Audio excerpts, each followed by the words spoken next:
अस्सलाम वालेकुम नाज़रीन, बहिरा अरब से उठने वाले समंदरी तूफान ने खतरे की घंटी बजा दी है। महकमे मौसमियात के मुताबिक बाइपर जॉय गुज़िश्ता 12 घंटे से बदस्तूर शुमाल की जानिब रुख किए हुए है और अब वो कराची से सिर्फ 600 जबकि ठट्ठा से 580 किलोमीटर दूर रह गया है।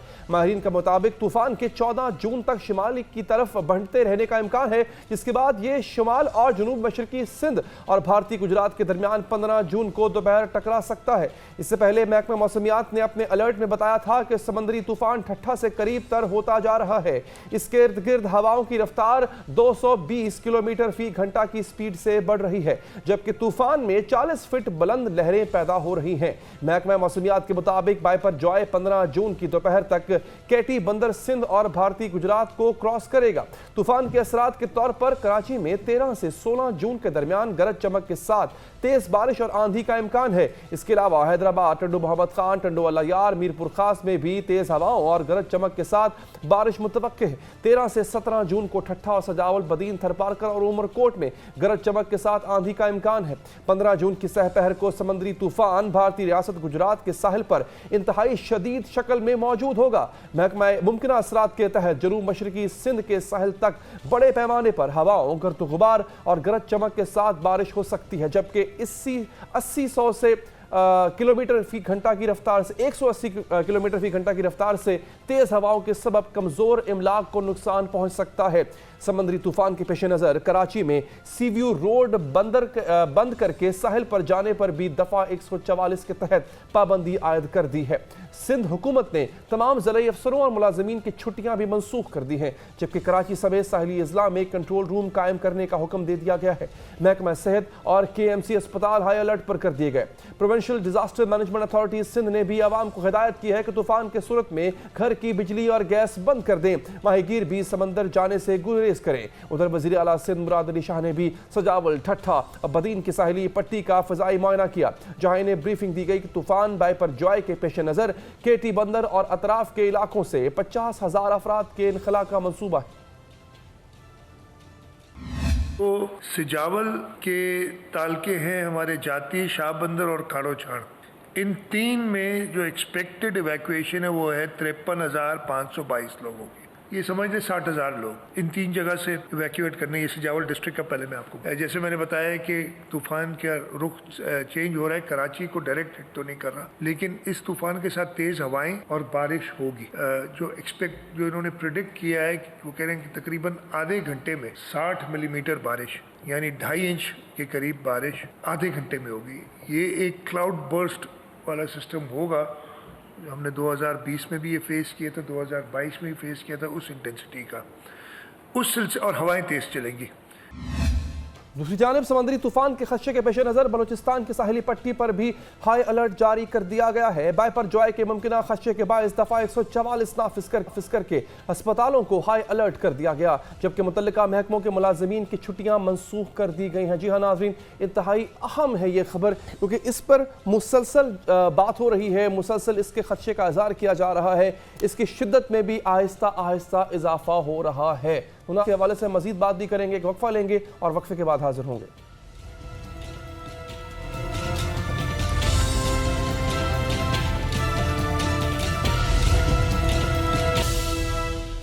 जी हाँ नाज़रीन, ये समंदरी तूफ़ान कितनी तबाही मचा सकता है, पाकिस्तान के जिन इलाकों को हिट करेगा वहाँ क्या क्या प्रिकॉशन लेनी चाहिए, सब बात करेंगे। हमें ज्वाइन किया है चीफ मेट्रोलॉजिस्ट सरदार सरफराज साहब ने। सर बहुत शुक्रिया आपके कीमती वक्त का। सरदार साहब, इस समंदरी तूफ़ान इससे पहले भी आते रहे हैं, लेकिन वो कराची के साहिल तक आके मुख्तलिफ पाकिस्तान के बलूचिस्तान की साहिली पट्टी तक आके वो दम तोड़ दिया करते थे, लेकिन जिस स्पीड से ये आ रहा है, जो इसका मैग्नीट्यूड है, लगता है कि ये असर छोड़ के जाएगा अपना। इसका असर सर किन किन इलाकों में हो सकता है और कितना ज्यादा हो सकता है? देखिए, ये इस वक्त कराची से 570 किलोमीटर नीचे जनूब में मौजूद है और ठट्ठा से इसका डिस्टेंस 550 किलोमीटर बनता है। वहाँ से भी ज़ाहिर है जनूब में है, और जिस जगह पर मौजूद है ज़ाहिर है बहुत शिद्दत का तूफ़ान है। इस वक्त ये एक्सट्रीमली सीवियर साइक्लोनिक स्टॉर्म इसकी स्टेज है। अच्छा। तो इसका मतलब ये है कि इसके सेंटर के आसपास 180 से 200 किलोमीटर फी घंटा की रफ्तार से हवाएं चल रही हैं, और उसके नतीजे में 35 से 40-45 फीट ऊंची लहरें उठ रही हैं। और यहाँ से ट्रैक इसका यूजुअली नॉर्थवर्ड है 14 जून तक, यानी अगला 1 या 1.5 दिन 36 घंटे तक एटलीस्ट इसका जो ट्रैक है वो शुमाल की तरफ ही रहेगा और फिर 20 डिग्री से ऊपर पहुंचकर यानी 14 जून की सुबह के बाद फिर शुमाल मशरक़ की तरफ ड्रिफ्ट करेगा। ट्रैक करेगा यानी हमारी तरफ मशरक़ की तरफ ड्रिफ्ट करेगा। तो इसका मतलब है कि पाकिस्तान का जो साउथ ईस्ट सिंध है, जो ठट्ठा डिस्ट्रिक्ट की तहसील है केटी बंदर, तो केटी बंदर और इंडियन गुजरात के दरमियान से कहीं से ये टकराएगा साहिल से या निकलेगा उस जगह से। तो ज़ाहिर है जिस साहिल से टकराता है, साइक्लोन कितनी शिद्दत से टकराता है उस पर डिपेंड करता है। तो अभी इम्कान ये है कि ये एक्सट्रीम सीवियर से थोड़ा कम उसकी शिद्दत में कमी तो होगी, लेकिन फिर भी वेरी सीवियर साइक्लोनिक स्टॉर्म की हैसियत से गुजरेगा तो काफ़ी नुकसान उस एरिया में सरदार साहब ये बताइएगा कि इसलिए 180 किलोमीटर स्पीड आप बता रहे हैं।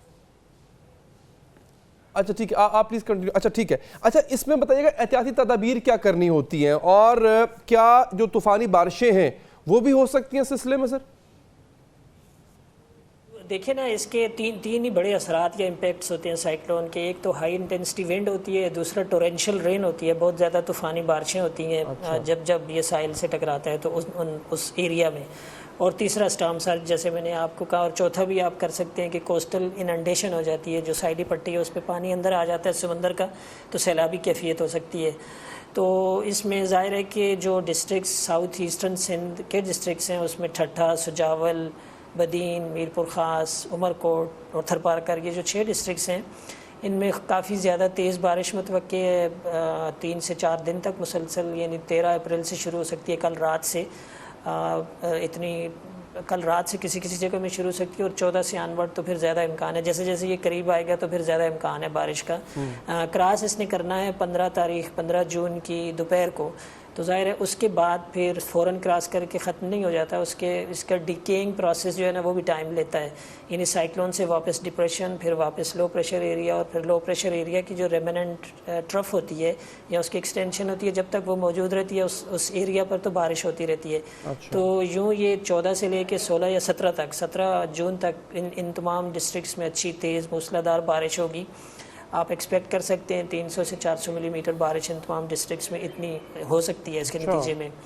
और कराची में भी आंधी वांधी चलने का इम्कान है, बिलखसूस 14, 15, 16 3 दिन मुसलसल तो नहीं, लेकिन वक्फे से तेज़ बारिश किसी वक्त कराची में तेज़ बारिश का स्पेल भी हो सकता है। और दूसरे जो डिस्ट्रिक्ट्स हैं सिंध के, कराची से ऊपर हैदराबाद, टंडो मोहम्मद खान, टंडो अल-यार, सांगड़, और फिर ऊपर नवाब शाह और दादू के कुछ हिस्से, उन तमाम डिस्ट्रिक्ट्स में भी इसके ज़ेर असर फिर आगे चलकर बारिशें हो सकती हैं, बिलखसूस 15 और 16 जून को।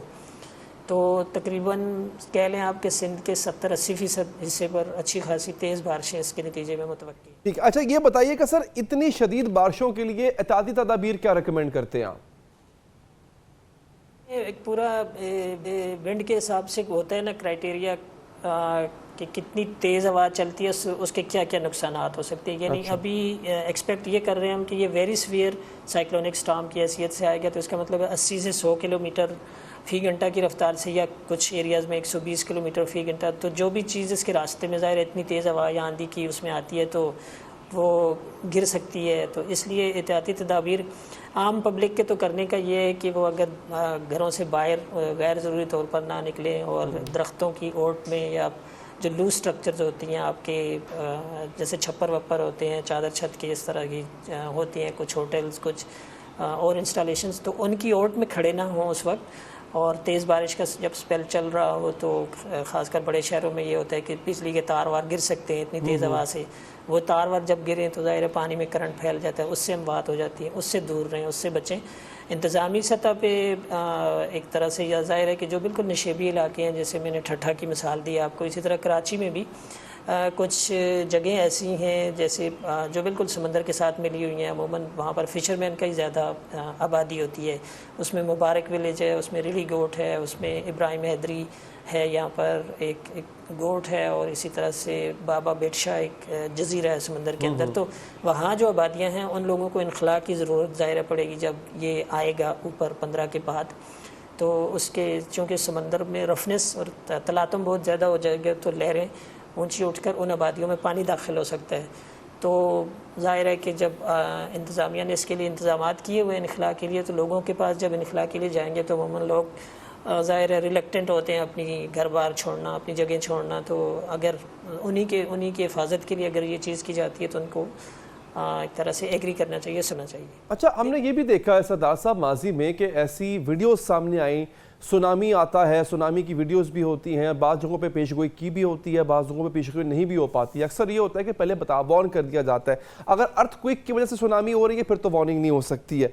इस सूरत में नुकसान क्यों ज़्यादा होता है? फिर सुनामी एक अलग चीज़ है, वो तो उसका फिनोमेना और होता है। वो तो समंदर की तह में ज़लज़ला हो जाए या आतिश फ़शां कोई फट जाए समंदर की तह में, वो भी होते हैं, आतिश फ़शां भी होते हैं, या आप दोस्त डूब जाए तो उसके नतीजे में पानी बहुत दूर तक फैल सकता है समंदर का।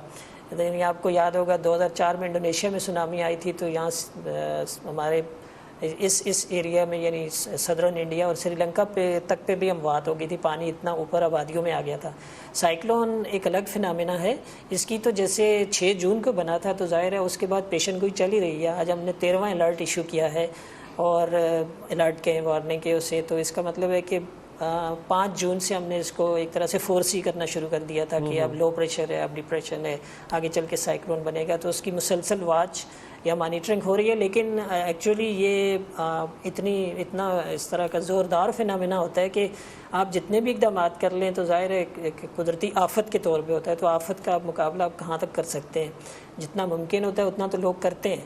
अब ज़ाहिर है इन आपकी अर्ली वार्निंग सिस्टम बेहतर होने से दुनिया के जो दूसरे ममालिक हैं, बांग्लादेश की मिसाल हमारे सामने है, ईस्टर्न इंडिया की मिसाल हमारे सामने है कि वहाँ पर लोगों के उनको इखला करके एक तरह से एलिवेटेड प्लेटफॉर्म बने होते हैं, जो 2-2, 3-3 मंजिला इमारतें बनी होती हैं, वहाँ पे लोगों को 2-2, 4-4 दिन के लिए शिफ्ट कर दिया जाता है, तो यूँ कैजुअलिटीज़ कम होती हैं। वरना आज से 30 साल पहले बांग्लादेश में एक साइक्लोन आया था, 32 साल पहले, जब वो मशरक़ी पाकिस्तान के तौर पे हमारा हिस्सा होता था तो 3 लाख से ज़्यादा लोग उसमें मर गए थे। उसकी वजह यही थी कि उस वक्त इतनी प्रोटेक्शंस नहीं होती थी या अर्ली वार्निंग का सिस्टम इतना अच्छा नहीं। ठीक है सरदार साहब, चीफ मेट्रोलॉजिस्ट हमसे बात कर रहे थे, आपका बहुत बहुत शुक्रिया।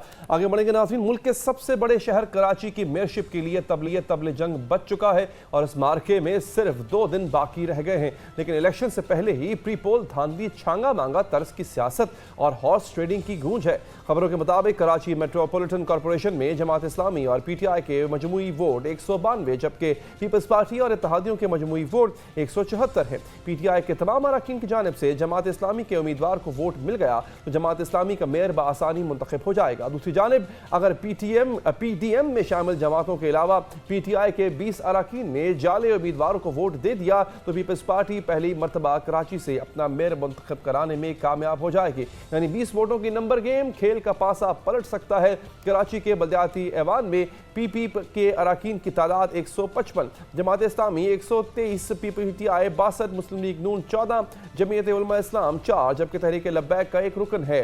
केएमसी में खवातीन की 81 मखसूस नशिस्तों में से पीपल्स पार्टी को 34, जमात इस्लामी को 29, पीटीआई 14, मुस्लिम लीग 3, जबकि जेयूआई को 1 नशिस्त मिली। यूथ की 12 मखसूस नशिस्तों में से पीपल्स पार्टी को 5, जमात इस्लामी 4, पीटीआई 2, जबकि मुस्लिम लीग को 1 नशिस्त मिली। मजदूर, किसान और अकलियती 12 मखसूस नशिस्तों में से भी इसी तनासुब से बिलतरतीब पीपल्स पार्टी को 5, जमात इस्लामी 4, पीटीआई 2, मुस्लिम लीग को 1 नशिस्त हासिल हुई। माजूरों और ख्वाजा सलाह के लिए मखसूस 2 नशिस्तों में से पीपल्स पार्टी और जमात इस्लामी को 1 नशिस्त हासिल हुई। मेयर कराची के लिए वोटिंग शो ऑफ हैंड के जरिए होगी। कामयाबी के लिए एक्सक्लूसिव 84 वोट लेना जो है वो लाजमी होगा।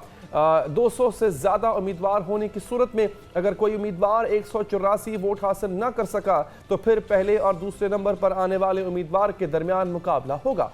मेयर की नशिस्त पर मुकाबला तो 15 जून को होगा, लेकिन इलेक्शन से पहले ही पीपल्स पार्टी और जमात इस्लामी में ठन गई है और जोड़ तोड़ उरूज पर पहुंच चुकी है, जबकि दोनों जमातें एक दूसरे को बीच चौराहे घसीट रही हैं। जमात इस्लामी ने इल्जाम आयद किया है कि पीपल्स पार्टी ने लोगों को खरीदने की मंडी लगा रखी है और वडेरे शहर के मैंडेट पर कब्जा करना चाहते हैं। हम समझ रहे थे कि हालात से पीपल्स पार्टी ने कोई सबक सीखा होगा, लेकिन नहीं। जो आज से 53 साल पहले थे, सन 70 में पाकिस्तान में इलेक्शन हुए, मशरिकी पाकिस्तान हमारे साथ था, 162 सीटें अवामी लीग की थीं, लेकिन यहाँ भी पीपल्स पार्टी ने धांधली की थी। ये कैसी विफाकी जमात थी जो आधे पाकिस्तान में पहले ही दस्तबरदार हो चुकी थी, और यहाँ पर जब 80-82 सीटें जीती और जब वहाँ 162 थी तो कहा कि हम मैंडेट नहीं मानते, और उन्होंने पाकिस्तान तोड़ दिया, मैंडेट कबूल नहीं। दूसरी जानिब पीपल्स पार्टी भी जमात इस्लामी पर गरज बरस रही है और हाफिज नईमुर रहमान के संगीन तरीन इल्जामात को महज रोना धोना करार दिया जा रहा है। सिंध के वजीर मेहनत सईद गनी दिल जमई के साथ जाले मेहर की कामयाबी के लिए दिन रात मेहनत कर रहे हैं। उन्होंने PTI के अरकान से मिलने और वोट मांगने का भी एतराफ़ किया। उन्होंने ये भी तस्लीम किया है कि PTI के 3 चेयरमैन कैद में हैं, जबकि मेयर के लिए पीपल्स पार्टी के नामजद उम्मीदवार मुर्तज़ा वहाब ने हाफिज नईम से कराची का बेटा मानने से ही इनकार कर दिया। इस्लामी में इख्तलाफ है और जमात इस्लामी के वो लोग जो ये समझते हैं कि इस किस्म की सियासत जमात इस्लामी को नहीं करनी चाहिए, जिसमें नफरत हो, जिसमें मुनाफरत हो, जिसमें लिसानियत हो, जिसमें तकसीम हो, वो लोग हाफिज नईमुर रहमान के इस रवैये से नाला हैं, वोट नहीं करेंगे हाफिज को।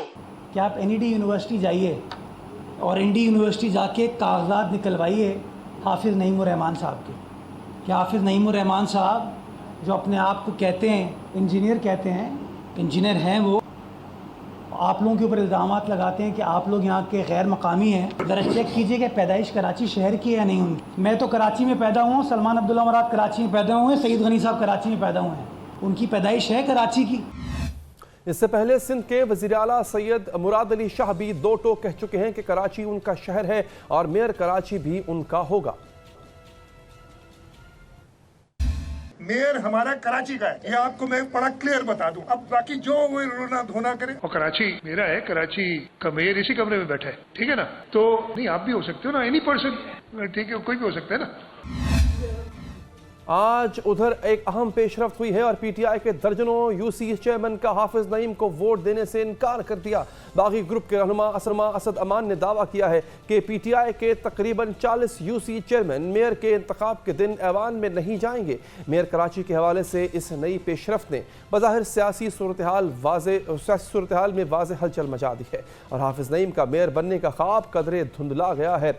ये सियासत है और सियासत में कुछ भी हो सकता है। नाज़रीन, देखते हैं कराची की मेयरशिप का ऊंट किस करवट बैठता है। इस पर हम बात करेंगे इस वक्त। नाज़रीन, हरीम शाह सोशल मीडिया पर तनाज़ात की वजह से मशहूर हुई। उलमा से लेकर सियासतदानों तक इनके सबसे राब्ते रहे। कभी वो किसी सरकारी इमारत में नजर आती थी, कभी किसी सियासतदान के साथ वीडियो बनवाती नजर आती थी, कभी किसी की निजी वीडियो सोशल मीडिया पर डाल देती थी और कभी वज़ीर दाखिला को टैग करके कहती थी कि इंटरनेट बहाल ना हुआ तो वो सारी वीडियोस बहाल कर देंगी। वो फजलुर रहमान पर भी इंतहाई लग़्व इल्ज़ाम लगा चुकी हैं और ये भी कह चुकी हैं कि इनके पास मौलाना फजलुर रहमान के खिलाफ भी वीडियो सबूत मौजूद हैं। इन्हीं हरीम शाह की अपनी इंतहाई निजी वीडियोस लीक हुई। उन्होंने इल्जाम लगाया कि ये वीडियोस उनकी टिकटॉकर दोस्तों संदल खटक और आयशा ने वायरल की हैं। उन्होंने केस भी दर्ज कराया था जिस पर FIA ने संदल खटक को गिरफ्तार कर लिया। मीडिया को अपनी दोस्त की गिरफ्तारी की खबर सुनाते हुए हरीम शाह आप दीदा हो गईं। इसी वक्त हमारे साथ मौजूद हैं इन्हीं तमाम मौज़ूआत पे और अपने हवाले से बात करने के लिए हरीम शाह साहिबा। हरीम शाह साहिबा, आपका बहुत बहुत शुक्रिया कि आपने हमारे प्रोग्राम के लिए वक्त निकाला।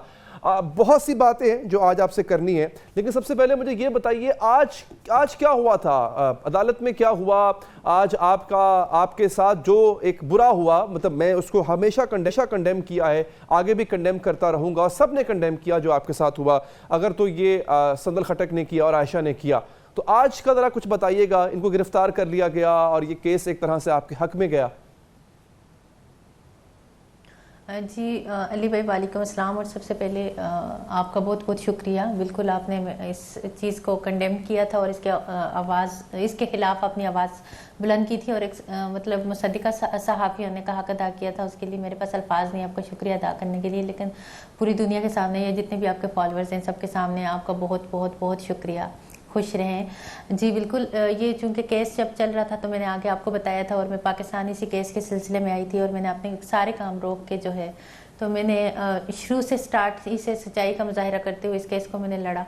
आज उनके जो वकील पेश हुए थे उन्होंने बहुत कोशिश की उसको बचाने के लिए और बहुत सारी चीज़ें वो करने के लिए, लेकिन मैं सबसे पहले अदालत की मशकूर हूँ कि मेरे पास इनअब्सोल्यूट प्रूफ थे हर चीज़ का और जिन लोगों के साथ इसने मुशावरत की थी, जिन लोगों को इन्होंने मैसेजेस किए थे, जो लोग इसमें मुलव्वस थे, जो चीज़ें थी, जो मीडिया पे आके हुआ था, सबकी स्क्रीन रिकॉर्डिंग, सबकी forensic report, A to Z सारा कुछ मेरे पास था।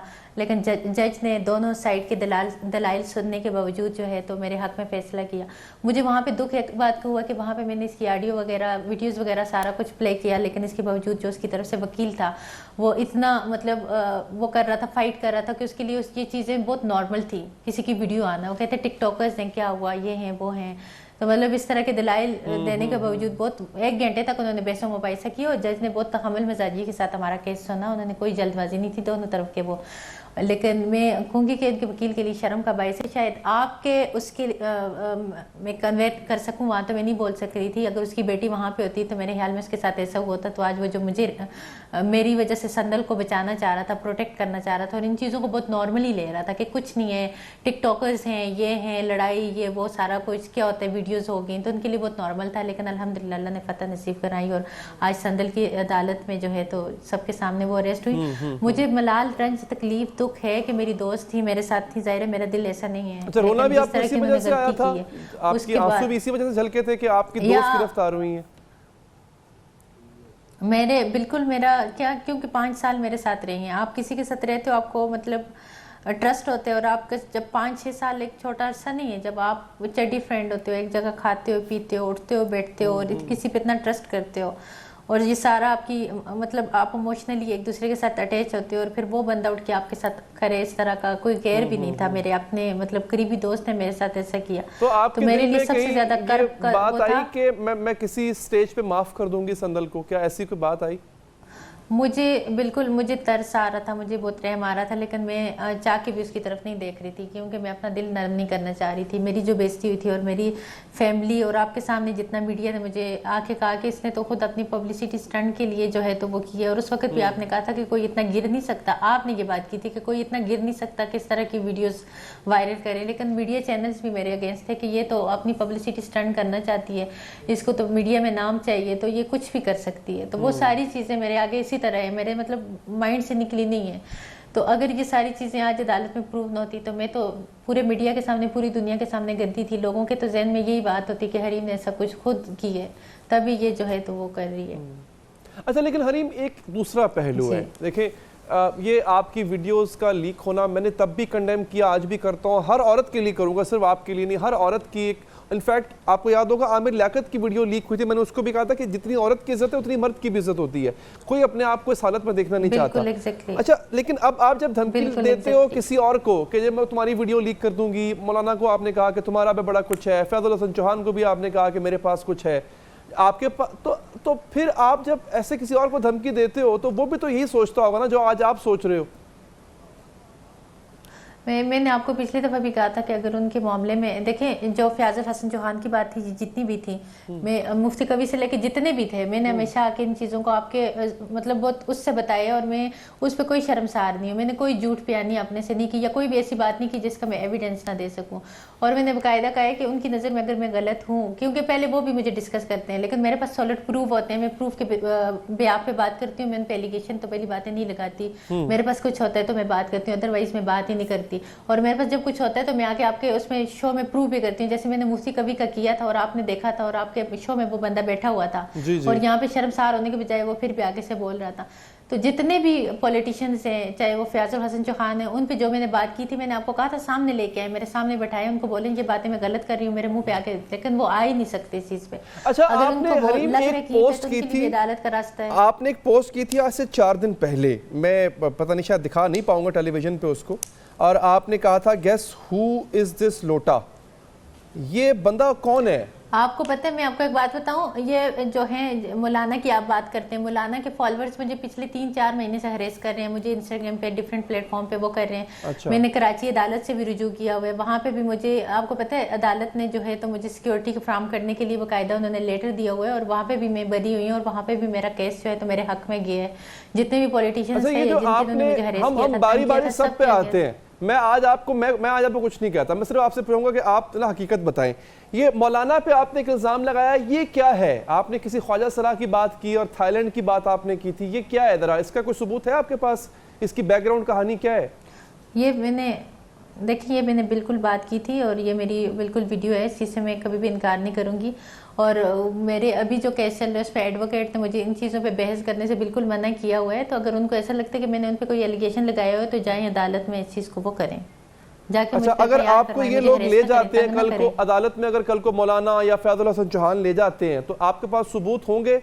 बिल्कुल बिल्कुल बिल्कुल। फैजुल हसन चौहान के जो उनके ऑफिस के अंदर जो कुछ हुआ था मेरे पास हर एक चीज़ का, और उनके पास उनकी सारी कॉल रिकॉर्डेड सारे मैसेजेस मेरे पास हैं।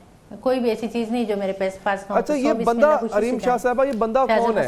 ये इस तस्वीर में जिसमें आपने लिखा हुआ है गेस हु इज दिस लोटा, और एक भारी भरकम बंदा लग रहा है और एक खातून भी आप लग रही हैं अगर मैं गलत नहीं हूं तो। ये कौन है, बंदा कौन है ये? अली भाई, इस बात पे मैं भी बहस नहीं कर सकती, लेकिन मैं आपको ये ज़रूर कहूँगी अगर कोई भी कहता है कि मैं उसका नाम ख़राब कर रही हूँ, जो उस पर फेक एलिगेशन लगा रही हूँ, तो अदालत जाएं। और आप भी कहें कि उनको अदालत जाएं, जाके केस करें मुझ पर। अच्छा, देखिए पता क्या है हरीम, बात ये है कि दो प्लेटफॉर्म्स हैं, एक होता है मीडिया, एक होता है सोशल मीडिया। सोशल मीडिया पे तो आप बड़ा खुल के बात कर रही हैं, तस्वीरें भी लगा रही हैं कि ये बंदा है, इसके पास मेरे खिलाफ, मेरे पास ये भी है वो भी है। और दूसरा है ये टेलीविजन मीडिया, दोनों एक जैसे ही हैं, दोनों पब्लिक है। तो यहाँ पे आप खुल के क्यों नहीं बात कर रही हैं? बिल्कुल यहाँ पे क्यों नहीं बता रही हैं आप? मैं खुल के हमेशा आपके प्रोग्राम में मैंने हमेशा खुल के बात की है। जब जो भी मामला है मैंने हमेशा खुल के बात की और मैंने बाकायदा बताया है।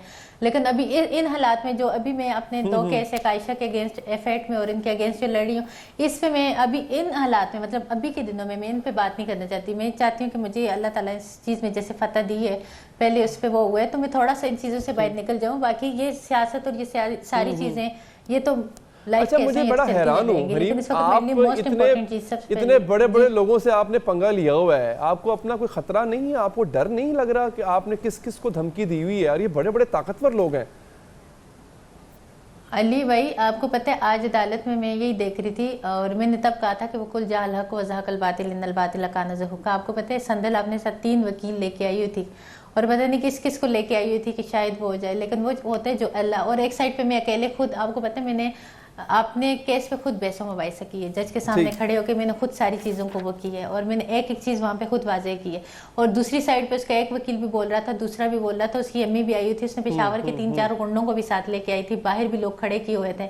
लेकिन फतह हमेशा हक की होती है, सच की होती है, प्रूफ के साथ होती है, वो सूख के साथ होती है। और ये नहीं है कि एक तरफ लश्कर जरार खड़ा और दूसरी तरफ एक बंदा डर जाए कि मैं खायफ हो जाती कि संदल 3 वकीलों के साथ अपने माँ के साथ पेशावर के गुंडों के साथ आई नहीं। मैं सच्ची थी, मैंने खुद डट के खड़ा होकर मुकाबला किया। मैंने जरा इसके मैंने बड़े लेवल पे बात की, आपने बड़े बड़े लोगों को धमकी दी हुई है। अच्छा, अब मैं क्योंकि टाइम कम है, मैं आपसे मुख्तसर सवाल पूछूंगा, मुख्तसर जवाब दीजिएगा उसका। आपके मैं 3 लोगों के नाम लूंगा, आपके पास राना सनाउल्लाह की भी कोई वीडियो है? मैं राना सनाउल्लाह में इस चीज पे यहाँ पे भी बात नहीं करना चाहती क्योंकि हाँ या ना में बता दें। FIA में मेरा केस चल रहा है। आपने ट्विटर पे कहा था ना, ट्विटर पे आप मुझसे बात कर रही हैं। आपको पता है मैं इस चीज मैं मुसलसल अगर वहाँ पे बात करी इस चीज़ पे अभी मैं यहाँ पे कोई भी बात नहीं करना चाहती, पॉलिटिक्स पे नहीं करना चाहती। भाई आपको पता है मैं आपकी ऑनर में इज्जत में आई हूँ। Thank you so much. असल में होता है क्योंकि मीडिया को मैंने बड़ा अवॉइड किया। नहीं, असल में होता ये है कि सोशल मीडिया पे जब आप कुछ चीज लिखती है ना, वो मेन स्ट्रीम मीडिया पे आप हो या ना हो। अली भाई जी, अली भाई मैं हमेशा से हाजिर हूँ और मैं यहाँ भी पाकिस्तान में ही हूँ और जब भी आप मुझे बुलाएंगे या मैं आपको कोई भी क्लैरिफिकेशन चाहिए होगी मैं प्रूफ के साथ आके अच्छा मेरी बात सुनिएगा। लेकिन अभी इस टाइम पे मैं थोड़ी सी रिक्वेस्ट करूंगी, माजरत करूंगी। चलिए मैं आपको मजबूर नहीं करता, मैं मजबूर नहीं करता। इस प्रोग्राम के बाद ना मैं ये ट्विटर पे आपसे सवाल पूछ रहा हूँ, ये वाला आप प्रोग्राम के बाद मुझे ट्विटर पे जवाब दे देंगे क्योंकि आप हर चीज ट्विटर पे पोस्ट कर रही हैं आजकल। इसी बात का जवाब जो मैंने पूछा था आपसे, फलां की वीडियो। जी बोलिए। ओके, आप मुझे मैं वहां पे आपको मैं ट्विटर पे आपसे सवाल पूछूंगा, मुझे वहां पे जवाब दे दीजिएगा, ठीक है? चले मैं इंतहाई मशकूर हूँ हरीम शाह साहिबा, मैं बहुत मशकूर हूँ कि आपने प्रोग्राम के लिए वक्त निकाला। थैंक यू सो मच जी, बहुत अल्लाह हाफिज। एक वक्फा लेते हैं। रूसी खाम तेल पाकिस्तान पहुंच गया है। एक तो ये कि इससे पाकिस्तान में तेल की कीमत कितनी कम होगी, दूसरा ये इस पे क्रेडिट लेने की और क्रेडिट छीनने की एक जंग चल पड़ी है। तहरीक इंसाफ कहती है हमारे दौर में ये मुआहदा हुआ, नून लीग कह रही है हमारे दौर में मुआहदा हुआ। किसके दौर में मुआहदा हुआ जानेंगे वक्फे के बाद। वक्फे के बाद हाजिर है। रूसी खाम तेल की पहली खेप कल पाकिस्तान पहुंची है और कल ही पाकिस्तान के खिलाफ एक प्रोपेगेंडा शुरू कर दिया गया है। रूस और पाकिस्तान के ताल्लुकात में दरारें डालने की कोशिशें शुरू कर दी गई हैं। सोशल मीडिया पर इस तरह के पैगाम जारी किए जा रहे हैं जिनमें कहा गया है कि एक जानिब तो पाकिस्तान रूस से सस्ता तेल ले रहा है, दूसरी जानिब रूस से जंग लड़ने के लिए यूक्रेन को हथियार भी दे रहा है। इन खबरों की बुनियाद ऐसी वीडियोस को बताया जा रहा है जिसमें यूक्रेन के फौजी असलहा तैयार कर रहे हैं और वीडियोस के साथ साथ सोशल मीडिया पर भी ये दावा किया जा रहा है कि यह असलहा पाकिस्तान से आया है। फिर बीबीसी पर यूक्रेन फौज के एक कमांडर का इंटरव्यू भी शाया किया गया था जिसने कहा था कि हमें पाकिस्तान समेत दीगर ममालिक से रॉकेट्स फराहम किए जा रहे हैं। इन दावों का जायजा लिया जाए तो हकायक यकसर मुख्तलिफ है। हथियारों की फराहमी के लिए पाकिस्तान के साथ यूक्रेन का मुआहदा कहीं पुराना है और खुफिया भी नहीं है, बल्कि मीडिया इसके हवाले से पहले भी रिपोर्ट कर चुका है। पाकिस्तान इस पर वजाहत भी दे चुका है। 10 अप्रैल को दी गई द इकोनॉमिक टाइम्स ने खबर शाया की थी कि पाकिस्तान यूक्रेन को दिफाई सामान के 230 कंटेनर्स भेजेगा। फिर 19 अप्रैल को खबर शाया की गई कि पाकिस्तान ने यूक्रेन को रॉकेट फराहम करने के लिए बरतानिया से मुआहदा कर लिया है, लेकिन पाकिस्तानी दफ्तर खारजा इन तमाम खबरों की तरदीद कर चुका है। 28 अप्रैल को तर्जुमान दफ्तर खारजा मुमताज़ ज़हरा ने मीडिया को ब्रीफिंग दी थी और बताया था कि पाकिस्तान और यूक्रेन के मजबूत दिफाई ताल्लुकात माजी में रहे हैं, जिसका मतलब यही बनता है कि पाकिस्तान ने यूक्रेन को हथियार फराहम किए तो हैं, लेकिन ये बात माजी की है। फिर 6 जून को भी प्रेस ब्रीफिंग में उन्होंने यही कहा कि पाकिस्तान अपनी गैर जानिबदारी की पॉलिसी पर अमल पैरा है और यूक्रेन को असलहा फराहम नहीं किया गया। पाकिस्तान की जानिब से यूक्रेन को असलहा फराहमी के दावे भारत की जानिब से फैलाए जा रहे हैं। भारत का यूट्यूब चैनल है वर्ल्ड इज़ वन न्यूज़, वो इस तरह के प्रोपेगेंडा में मुसलसल आगे है। इस चैनल पर 2 माह पहले रिपोर्ट चलाई गई थी कि यूक्रेन को असलहे की शदीद ज़रूरत है और पाकिस्तान वो ज़रूरत पूरी कर रहा है। यूक्रेनी नायब वज़ीर ख़ारजा ने 2 माह पहले भारत का दौरा किया था। वहां उनके एक बयान को बुनियाद बनाकर हिंदुस्तान टाइम्स ने तो सुर्खी लगा दी कि पाकिस्तान के प्यूटन से डबल गेम का राज फाश हो गया। हालांकि यूक्रेनी नायब वज़ीर ख़ारजा ने भी यही कहा था कि पाकिस्तान और यूक्रेन के दिफाई ताल्लुकात अब के नहीं हैं, बल्कि कई दहाइयों पुराने हैं। सवाल तो यह है कि अगर पाकिस्तान वाकई यूक्रेन को असलहा फराहम कर रहा होता और रूस को इससे मसला होता तो रूस पाकिस्तान को तेल फराहम क्यों करता। हमारे साथ senior defence analyst doctor Maria Sultan साहिबा है। डॉक्टर साहब आपका बहुत बहुत शुक्रिया। डॉक्टर साहबा, ये जो एक प्रोपेगेंडा और इस टाइम पे इसको ट्विस्ट किया जा रहा है कि पाकिस्तान यूक्रेन की मदद कर रहा है रशिया यूक्रेन वॉर में, किस तरह देखती हैं आप इसको? देखिए, जैसे कि आपने पहले कहा, अफसोस इस बात का है कि इस वक्त 2 मुख्तलिफ चीज़ों को साथ मिलाया जा रहा है हिंदुस्तान अपने मकासद को हासिल करने में। इसमें पहली बात दुरुस्त है, इसमें कोई शक नहीं कि पाकिस्तान और यूक्रेन के दिफाई ताल्लुकात जो है बहुत सालों पे मुहित हैं, लेकिन ये बात दुरुस्त नहीं कि इस वक्त पाकिस्तान यूक्रेन को असलहा फराहम कर रहा है, क्योंकि जैसे कि हम जानते हैं इस वक्त यूक्रेन में एक जंग है और जब कहीं भी किसी मुल्क में जंग हो रही होती है तो ये मुमकिन नहीं है कि वहाँ की दिफाई सनत जो है वो इस पोजीशन में हो कि किसी दूसरे मुल्क के को ना सिर्फ वो सनती एतबार से वो चीज़ें फराहम कर सके या वो दिफाई माहदे कर सके जो एक आम हालात में होते हैं, क्योंकि दिफाई सनत का बुनियादी मकसद किसी भी मुल्क में ये होता है कि वो उस मुल्क का दफा करे। ये नहीं होता कि वो ऐन मैदान जंग के अंदर दूसरे मुल्कों को असलहा फराहम करे। ठीक है, तो अब पाकिस्तान को अगर ये कोई माजी में ऐसे मुआहदे रहे भी हैं, सो अभी जो मैंने आखिर में बात की कि रशिया को अगर इससे कोई प्रॉब्लम होता या पाकिस्तान वाकई हालत जंग में यूक्रेन की मदद कर रहा होता तो सबसे पहला एतराज़ तो रशिया की तरफ से आना चाहिए था। देखिए, यकीनी तौर के ऊपर। दूसरी बात यह है कि जो आपने, जैसे कि अगर आप खबर को भी ज़रा गौर से देखें तो उस पर जिन हेलीकॉप्टर्स की वो बात कर रहे हैं वो दर हकीकत जो हैं रूसी साख्त के हेलीकॉप्टर्स हैं और उनकी जो आप ये कह सकते हैं एक्सपोर्ट भी जो है रूस से जो है होगी। ये मुमकिन नहीं है कि यूक्रेन वो इंजन जो है रातों रात बनाना शुरू कर दे। तो ये तमाम चीज़ें जो है इंफॉर्मेशन वॉरफेयर या इंफॉर्मेशन ऑपरेशंस का हिस्सा है, जिसके अंदर जाहिर है जो इस वक्त पाकिस्तान और रूस के दरमियान बढ़ते हुए जो दफाई ताल्लुकात हैं उनको ज़रब लगाने की कोशिश है। फिर इस बात का भी उनको खदशा था कि अगर MI-17 जो हेलीकॉप्टर्स हैं अगर पाकिस्तान को रूस से मिल जाते हैं तो उससे शायद इस वक्त जो हिंदुस्तान के अंदर तब्दीली आ रही है दफाई तौर के ऊपर और जिसके अंदर कुछ उनके सिस्टम्स इतने कारआमद नहीं है एयर के लिहाज से, शायद वो चैलेंज ना वो पूरा कर सकें। तो यही वजह है कि एक मुख्तलिफ किस्म का इंटरनेशनल प्रेशर आप पे क्रिएट करने की कोशिश की गई है और झूठ पे मबनी जो है ख़बरें शाये की गई। अच्छा डॉक्टर साहब, आपको ये जो एक स्ट्रेटेजिक अलायंस तो नहीं कह सकते, लेकिन हम स्ट्रेटेजिक पार्टनरशिप कहीं ना कहीं नज़र आ रही है रूस की और पाकिस्तान की दिफाई लिहाज से, फिर इकोनॉमिक लिहाज से भी हम एक दूसरे को सपोर्ट करते हुए नज़र आ रहे हैं। इससे क्या समझती हैं आपके वेस्ट तो नाराज़ होगा ही होगा, पाकिस्तान के लिए कितना बेनिफिशियल है ये? देखिए आपने अभी देख ही लिया है, फैटफ के बाद जो चीज़ हमें सबसे पहले नज़र आई है वो क्या है? पहली बात जो हमें चीज़ नज़र आई है वो यही है कि अगर आप सिंगल करेंसी पे डिपेंडेंट हैं जिसमें आप अपनी दरामदात और बरामदात का सौदा करते हैं, तो ज़ाहिर है आपकी इकोनॉमिक चैलेंजेस ज़्यादा बढ़ जाते हैं। फिर इससे भी बढ़कर इस वक्त दुनिया के अंदर दो नए ताकत के मराकज़ जो हैं नज़र आ रहे हैं। एक तरफ चीन है, दूसरी तरफ रूस है, और ये रूस भी आपके उस लिहाज से देखना है जो एक आलमी मंडी और मईशी एतबार से आपके पास कौन है। फिर दूसरा इशू ये है कि इस वक्त इस खत्ते के अंदर सबसे बड़ा चैलेंज आपके पास अफगानिस्तान और अफगानिस्तान से निकलते हुए गैर रवायती ख़तरात हैं, और फिर इस खत्ते का मुस्तकबिल है। अब इन तमाम सूरत हाल में अगर आप तमाम ममालिक को देखें जो इस खत्ते में मौजूद है, तो आप ये देखेंगे कि इस वक्त हर मुल्क, चाहे वो ईरान है, पाकिस्तान है, डॉक्टर साहब, I wish I had more time. बहुत इंपॉर्टेंट गुफ्तगू आप कर रही थी, मगर आपका शुक्रिया नाज़रीन। प्रोग्राम यहाँ पर ख़त्म हुआ चाहता है, मुझे दीजिए इजाज़त। अल्लाह ने के बाद।